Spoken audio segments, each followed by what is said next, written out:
let's take the tempo right down to 90 BPM and go for something a little bit more hip hop. Now, ignoring the fact that these are very much live sounding drums, and let's say we go for something like right? Now, I know that the second bass drum is going to come in there in between the hi-hats, right? We get right? So actually I'm going to opt for the same skippy notes I put in a second ago, just because I like them. We get those skippy notes. Now the other bass drum I was singing will probably be this one here, and let's see if it matches that. Boom ba, boom ba, tika tika, boom ba. Exactly. Now we can make this a lot groovier just by adding a couple of other ghost notes.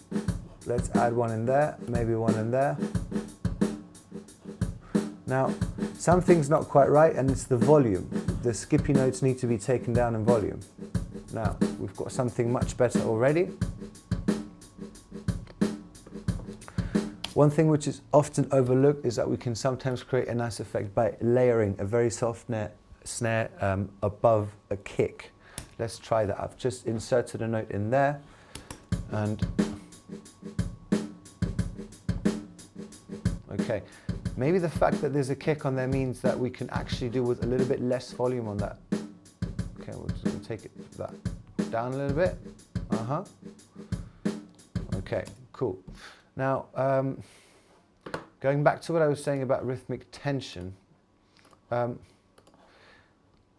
when the first bass drum hits, I'm just going to go back and program the very basic beat that we had at the beginning of the session.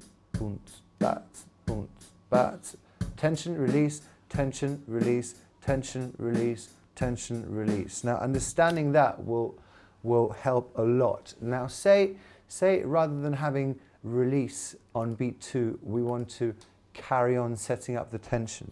I'm just going to, I've just put the snare drum forward by just 1/16th note, one semiquaver. Okay.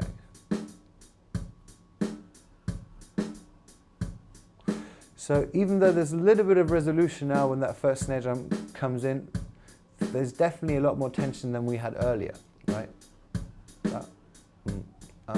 Okay. So far so good.